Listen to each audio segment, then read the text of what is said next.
Kalau dukun-dukun yang lainnya itu 150, 150. Itu orang mana Bu dukunnya yang sampai bayar 2 juta itu? Orang Kreo. Kreo tuh daerah.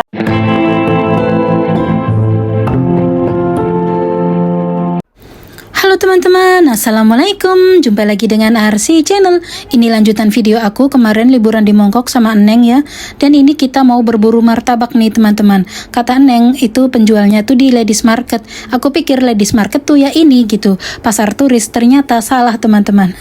Biasa ya kalau nyari sesuatu yang belum tahu tempatnya itu pasti salah-salah gitu. Tempatnya deket kita malah nyarinya yang jauh-jauh. Nah ini tuh Ladies Market ya teman-teman, pasar turis gitu, pasar tempat untuk mencari oleh-oleh. Nah di sini tuh kalau di Samsuipo kan pasar untuk mencari oleh-oleh tuh dominan murah banget. Kalau di sini tuh mahal banget teman-teman. Kita harus pandai-pandai nawar. Seringkali kejadian harganya 500 kita tawar-tawar jadinya tuh 90, 100 dolar. Makanya kita jangan malu-malu, jangan sungkan-sungkan untuk menawar. Jangan, oh harganya 500 kok, aku nawarnya misalnya 50 dolar nanti dimarahin penjualnya. Enggak, karena mereka tuh mengira kita itu turis, jadi harganya tuh dilipat gandakan gitu. Jadi kita harus pandai-pandai menawar gitu. Nah di sini aku sama Runeng sih nggak lama sih, karena emang tujuan kita bukan ke sini ya, cuman mau nyari martabak yang lagi viral yaitu martabak Pecenongan. Ini route kalau teman-teman mau membeli martabak Pecenongan ya, dari exit P2 nyebrang ke kanan, kemudian teman-teman menemukan mall ini, masuk ke dalam mall ya. Nah ini kan G, kemudian kita naik melalui eskalator lantai 1 ya. Rukonya itu nomor FK1A1. Saya mambu sih kayak martabak, ini. Hai. Nah ini kita udah ketemu ya guys, mencari martabak yang sedang viral. Neng sedang memesan ya teman-teman. Aku tidak, karena aku memang sukanya martabak telur, nggak suka martabak manis, dan lagi nggak ada, katanya minggu depan baru ada ya. Nah banyak sekali varian di sini, teman-teman bisa memilih ya, banyak sekali pilihannya. Neng tuh milih yang coklat keju, harganya itu 70 dolar, dan itu katanya yang paling mahalnya. Gimana rasanya Cek? Berapa nilainya dari 1 sampai 10? 9. 9? Oh, aku ya, nggak tahu deh. Kemahalan nggak menurut Cece? Enggak. Harganya pas ya? Ini agak manis sedikit ya. Tapi nggak apa-apa yang berapa? 65. Ada juga yang mini kan? Wis pesan.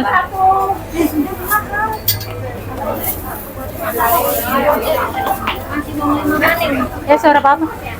Nah kita sudah pulang nih ke taman lagi. Jeng jeng. Jeng jeng. Inilah martabak apa kan yang ngaran Neneng? Martabak 78. Martabak 78. Martabak Pecenongan. Ini martabak asli dari tahun 1960 katanya guys. Dari Indonesia. Dari Indonesia. Ya seruk Bu, di review dikit Bu. Gimana rasanya? Apakah benar-benar seperti martabak? Soalnya yang selama ini kita selalu dibikin kecewa dengan martabak abal-abal buatannya TKW yang ngaku sok bisa. Gimana Bu? Nilai?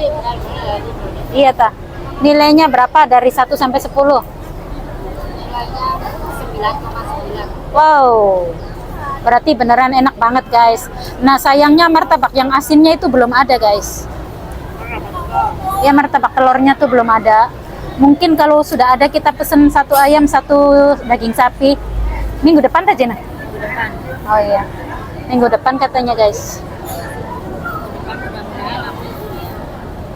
Iya, karena Neng kadang-kadang liburnya tuh hari Sabtu guys, nggak pasti. Ini segini tuh harganya 70 guys, kalau uang Indonya. Yang paling mahalnya. Oh, Runeng sih kalau sekalinya jajan, jarang jajan, sekalinya jajan yang paling mehong. Uang Indonya 140.000 kurang lah. Nah kalau di Ini martabak teh. kalau di Sekelak nyicipi aja sini Sin. Wah, nggak enak. Serius, bukan bohongan ini, nawarinya bukan pura-pura. Kagak nyokap nyicipi. Mbak, sini martabak viral. Cek lo kagak nyuil nih. Ini cepetan.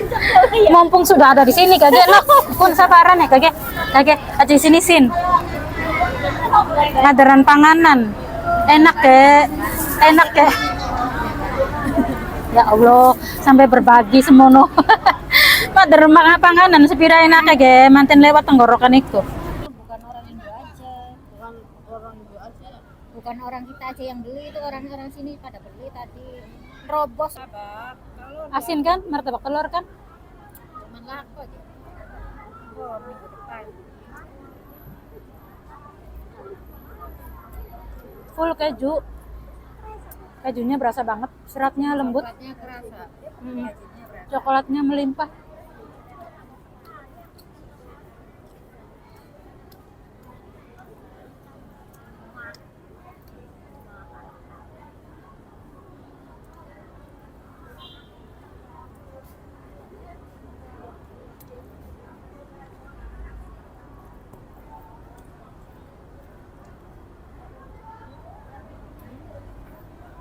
Ya teman-teman, sekarang jam 6 sore, udah gelap.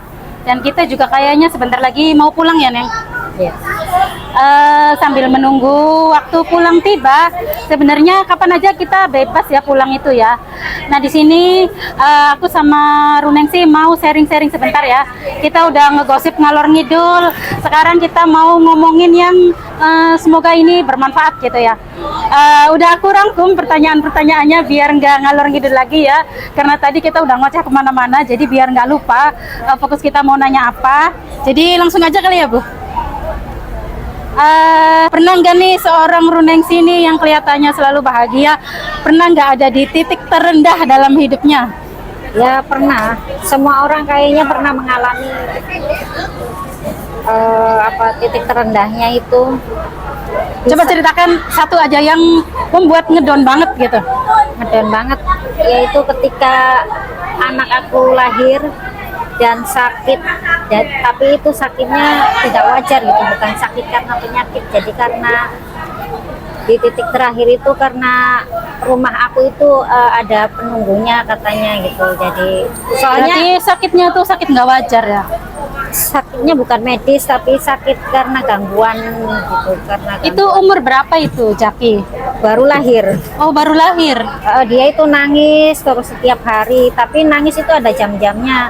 Kadang jam-jam ganjil itu jam 1, jam 3 tuh udah mulai nangis. Akunya kan yang nggak ngerti dulunya, jadi bingung, pusing. Ya akunya ikutan nangis karena akunya nggak ngerti ini anak mau digimanain. Soalnya kan aku nggak paham gitu. Karena aku bisa memaklumi sih kenapa titik terendah, karena Neng itu pengen punya anak tuh nunggunya sampai 10 tahun teman-teman. Jadi ketika anaknya lahir kok kayak gitu ya pasti ya kita sebagai orang tua tuh ya bisa merasakan sih. Ya jadi nangis. Jadi sampai aku itu ke dukun-dukun. Ya apa kata meminta, orang gitu ya, intinya bukan kita tapi- sirik gitu ya. Tiap dukun-dukun itu cuman dia itu sembuhnya sehari itu ke situnya nangis lagi. Oh, berarti kalau abis ditanyain sembuh nanti mulai lagi. Jadi sampai aku ketemu orang pinter yang ibaratnya level ilmu tingkatnya lebih tinggi dari makhluk yang mengganggu anakku itu. Jadinya emang waktu itu saat itu waktu ekonomi aku, suamiku itu enggak Belum stabil. belum stabil, ibaratnya baru cukup aja gitu. Maksudnya masih kurang mampu gitu. Jadi aku bayar orang pinter itu terlalu mahal buat ekonomi seperti Buat saat tapi itu gitu saat ya. itu. Tapi kalau untuk saat sekarang sih Ya mungkin uang mampu segitu, gitu mampu ya. kecil gitu. Tapi sedihnya di situ. Iya ya, wah. Waktu itu Nggak aku nyangka ya. tidak punya Pengalaman uang. seorang ibu luar biasa. Waktu itu aku habis satu orang pinter aja itu 2 juta, 2 Nah, juta lebih lah. Padahal zamannya Jaki itu berarti berapa tahun yang lalu ya Bu? Jaki sekarang 10 tahun. 10 tahun yang 10 tahun yang lalu 2 juta itu gede banget loh. Iya. Mm-mm. Ya kalau dukun-dukun yang lainnya itu 150, 150 Itu orang mana Bu dukunya yang sampai bayar 2 juta itu? orang Kreo. Kreo tuh daerah mana? Kreo itu kalau ke Palimanan itu kan ada jalan ke utara itu. Indramayu kah? Perapatan Palimanan tahu, nah ke utara terus itu. Oh, daerah perkotaan ya. Indramayu, mau ke arah Indramayu bukan? Iya iya kayaknya sih. Cuman aku nggak tahu apa daerah situ. Cuman tahu daerahnya itu orang Kreo. Dia itu udah biasa ngusir Makhluk jin-jin halus yang kayak gitu ya? Iya, jin-jin yang nakal bahkan sampai raja jinnya gitu. Jadi makanya ya 2 juta itu ya seimbang dengan Iya pertolongannya gitu. Alhamdulillah. Nah, nih Jaki kalau nonton nih perjuangannya Mama nih 2 juta loh buat 1 orang, sedangkan yang sebelum-belumnya sih nggak kehitung. Yang ini yang orang-orang pinter kayak kiai, kayak dukun beranak itu cuman 100, kadang 50, kadang Jadinya 100, itu ya 100. sembuh, Iya. sakit lagi. Iya kayak gitu terus, jadi sampai ketemunya ya mungkin sudah jodohnya Jaki sembuhnya di orang yang itu, jadi Terus sembuh itu. sembuh alhamdulillah. Alhamdulillah. Nah sekarang aku pengen tahu nih, Runengsi itu pernah nggak melakukan sesuatu yang sampai sekarang tuh disesali gitu? Kok aku dulu gitu sih? Ya pernah. Semua orang kebanyakan yang TKW yang keluar negeri itu biasanya emang semuanya ya hampir semuanya mengalami masa lalu yang kelam gitu. Iya. Cuma itu tidak bisa diungkapkan. Betul, gitu. betul. Kenapa aku tanya gitu? Karena aku sendiri banyak sekali penyesalan gitu ya. Kenapa sih kok aku dulu begini? Kok aku dulu begitu gitu ya? Ternyata bukan aku sendiri gitu ya. Iya Ya, ya Bu. karena semua orang itu punya masa lalu. Iya betul betul sekali, betul sekali. Terus kita kan jauh dari keluarga. Menurut Neng, arti sebuah keluarga tuh apa sih? Keluarga tuh buat Neng tuh apa artinya? Keluarga itu buat aku adalah pengobat, kekuatan dan harapan. Ya semuanya. Keluarga itu Penyemangat ya. penyemangat, ibaratnya keluarga adalah orang-orang yang aku perjuangkan kebahagiaannya dan masa depannya. Alasan kita bertahan di sini pun karena keluarga ya. Jawaban yang aku sangat suka sekali. Nah, sekarang nih Neng tuh apa impian yang belum tercapai? Kan sekarang udah 7 tahun nggak pulang. Nah, sebenarnya tuh apa sih impian yang belum tercapai? Kalau impian yang belum tercapai itu banyak. Satu, Tapi pengen punya rumah sendiri. kan sekarang udah punya. Iya, tapi separuhnya masih punya keluarga. Masih konflik gitu ya. Iya. Sengketa. Mm-mm. Terus pengen punya tanah yang luas biar bisa berkebun. Wah, gitu. ini tanahnya udah luas loh guys. Tapi 7 kurang tahun luas. nggak pulang. Tapi kurang luas. Terus apa lagi Bu? Untuk Ingin anak lah. Aku ingin anak saya Jaki Radika pengen sekolah yang tinggi, tapi kalau dia nggak mau, aku nggak memaksakan untuk sekolah yang tinggi kalau dia kemampuan IQ-nya nggak mendukung gitu, Iya, nggak apa-apa. betul-betul. Tapi setidaknya aku ingin mendaftarkan dia jadi TNI. Itu mimpinya bapaknya dulu, karena dulu bapaknya pengen jadi TNI tapi nggak kesampaian. Nggak kesampaian, iya. Semoga saja anakku Jaki Radika nanti bisa menjadi orang yang berguna bagi nusa bangsa, Amin. negara, orang tua, dan sesama. Amin. Semoga apa yang dicita-citakan terkabul ya Bu ya. Insya Allah dengan usaha, dengan doa, dengan niat yang baik ya. Semuanya insya Allah kita serahkan sama Allah ya. Berdoa sambil berusaha. Nah terakhir nih Bu, kalau Ibu dilahirkan kembali, kira-kira apa yang ingin diperbaiki? Seandainya aku dilahirkan kembali, aku ingin menjadi anaknya Megawati. Hah? Biar aku nggak jadi TKW. Seandainya aku reinkarnasi kembali, aku ingin memperbaiki akhlak-akhlak aku yang dulu yang kurang bagus. Ingin mendekatkan diri lagi kepada yang kuasa. Terus ingin memperbaiki hubunganku dengan keluarga, dengan saudara, dan dengan teman-teman yang dulu pernah kecewa karena sikap aku yang dulu. Wah, jawaban yang sangat bagus ya guys. Baiklah, mungkin videonya dicukupkan sampai di sini dulu ya Bu, biar durasinya nggak kepanjangan. Nanti kita sambung di part selanjutnya. Oke, sampai jumpa dulu ya. Terima kasih, bye bye. Assalamualaikum.